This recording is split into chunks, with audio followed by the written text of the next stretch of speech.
Godot 4.0 est sorti en mars 2023 avec une réécriture presque complète. Il y avait tellement de nouvelles fonctionnalités qu'il a fallu une vidéo de 30 minutes pour tout couvrir. Avec la quantité de changements, Godot 4.0 avait besoin d'une tonne de tests et de perfectionnement. C'est exactement ce sur quoi les développeurs de Godot se sont concentrés pour cette version. Comme ils l'avaient promis, Godot 4.1 apporte plus de 1000 correctifs et améliorations apportées par 300 personnes. Ces améliorations incluent la possibilité de détacher les éditeurs de scripts dans des fenêtres séparées et un nouvel évitement de l'IA beaucoup plus puissant. Examinons les principales améliorations et fonctionnalités de cette version. À partir de l'éditeur Godot, vous pouvez désormais désancrer les éditeurs de code, qu'il s'agisse des interfaces de shadé ou de script. Pour ce faire, cliquez sur cette icône avec la fenêtre flottante et une nouvelle fenêtre apparaîtra que vous pourrez redimensionner et déplacer même vers un affichage séparé. Pour rétablir l'interface, fermez la fenêtre comme d'habitude. Pour l'éditeur de script, l'icône est en haut à droite, vous pouvez donc cliquer dessus pour la faire sortir de là. Et notez que Godot se souviendra désormais où se trouvent les fenêtres la prochaine fois que vous redémarrerez. Vous pouvez maintenant exporter des tableaux de nœuds vers l'inspecteur. Si je vais à mon script de porte, j'utilise simplement la notation d'exportation comme d'habitude et tout est contrôlé par le type de ma variable. Tableau de tout ce dont vous avez besoin. Dans l'inspecteur, lorsque j'essaie d'ajouter des nœuds à ce tableau, Godot grise automatiquement tout ce qui ne correspond pas et met en surbrillance les nœuds qui correspondent. C'est idéal pour des situations comme celle-ci où j'ai une porte. Je veux qu'elle ne s'ouvre que lorsque tous les boutons correspondants sont enfoncés, ce qui est un mécanisme de jeu de puzzle courant. Les tableaux de nœuds exportés sont parfaits pour cela.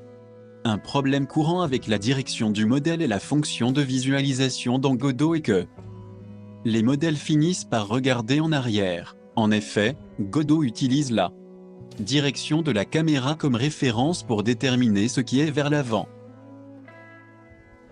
Vous pouvez maintenant utiliser l'espace objet comme référence pour la direction vers l'avant. Pour ce faire, vous devez d'abord ajouter un deuxième argument, le vecteur O, puis définir le troisième argument, utiliser le modèle avant. Sur vrai, c'est nouveau dans Godot 4, et cela fera regarder votre modèle dans la direction que vous voulez. Si vous avez de nombreux projets Godot sur votre ordinateur, vous serez heureux de voir la nouvelle fonctionnalité balise dans le gestionnaire de projet. Vous pouvez cliquer sur un projet pour le sélectionner et cliquer sur Gérer les balises à droite pour modifier les balises de ce projet ou en créer de nouvelles. Ensuite, si vous cliquez sur les boutons de balises dans la liste des projets, cela filtrera rapidement la liste des projets pour trouver rapidement celui que vous recherchez. Côté rendu, la turbulence retravaillée vous donne beaucoup plus de contrôle sur des effets de particules complexes, comme ces pétales flottants au vent. Depuis Godot 4, vous pouvez utiliser des brouillards volumétriques et des nœuds de volume de brouillard pour remplir les zones de brouillard dense. À partir de Godot 4.1, vous pouvez créer des textures de bruit 3D pour contrôler leur densité. J'en ai créé un ici, que je vais charger, et vous pouvez voir qu'il change la forme et la sensation de mon brouillard dans l'espace 3D.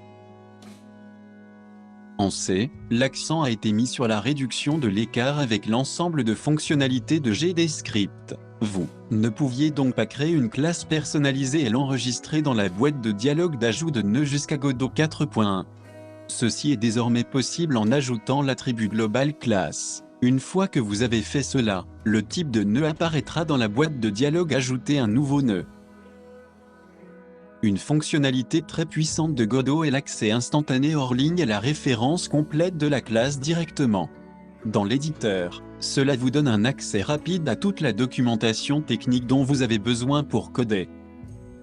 Au cas où vous ne le sauriez pas, Godot peut également générer ces pages de documentation à partir de votre code personnalisé. Pour ce faire, vous définissez un nom de classe et vous créez des chaînes de documentation dans GDScript, au moins, en utilisant le double signe dièse pour les commentaires au lieu d'un seul. Une fois que vous avez fait cela, vous pouvez rechercher le nom de votre classe et vous obtiendrez une page qui lui est dédiée avec tous vos documents.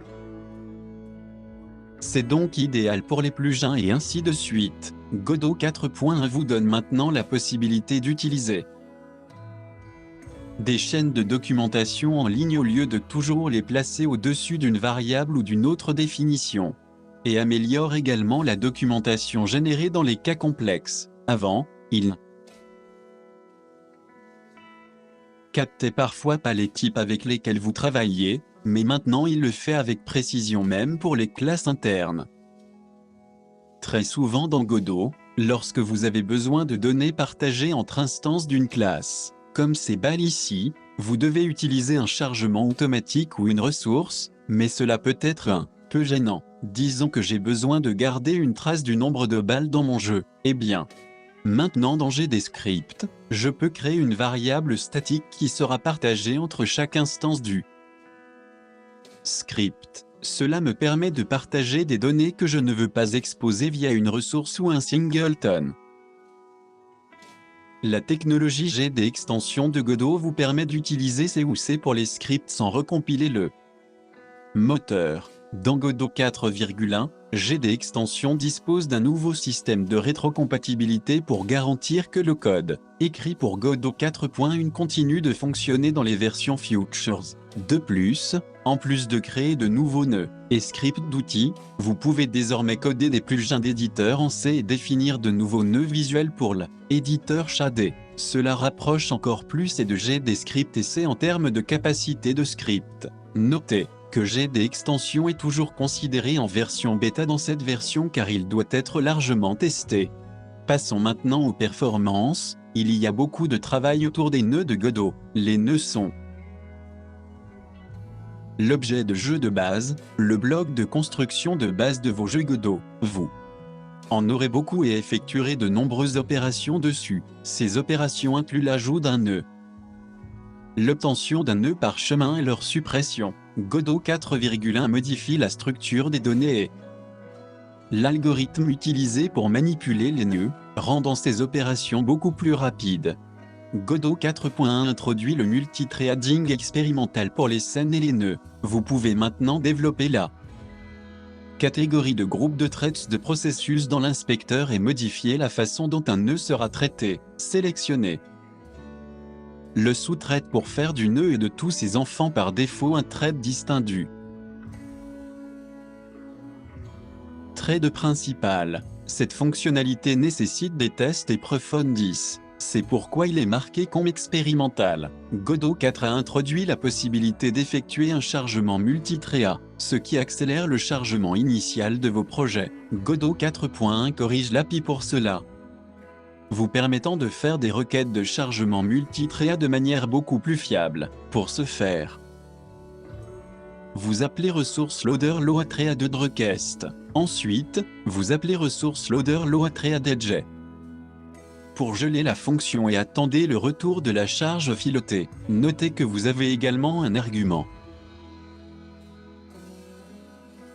Le troisième exactement dans cette fonction, utilisez des sous-threads qui peuvent grandement améliorer la vitesse de chargement. Vous devriez donc l'essayer si vous essayez de charger des scènes complexes. La première fois que vous chargez un shadé lors de l'exécution, il doit actuellement être compilé, ce qui peut provoquer de courts blocages. Godot 4.1 introduit un cache de shadé afin qu'après la première compilation, les blocages ne se produisent plus. Il reste encore beaucoup à faire sur ce front, mais c'est un premier pas dans la bonne direction. Godot 4.0 a introduit l'évitement en temps réel pour la navigation par IA, mais il était limité. Cette version inclut des algorithmes d'évitement entièrement réécrits pour vous offrir un bien meilleur comportement et un meilleur contrôle. L'évitement peut maintenant se produire en 2D ou en 3D. En plus de cela, vous pouvez désormais utiliser des couches pour contrôler quels agents évitent lesquels et leur attribuer des priorités pour que certains agents en repoussent d'autres. Pour une liste détaillée de toutes les corrections de bugs et améliorations de cette version, consultez le nouveau journal des modifications interactives et rendez-vous sur le site web de Godot pour les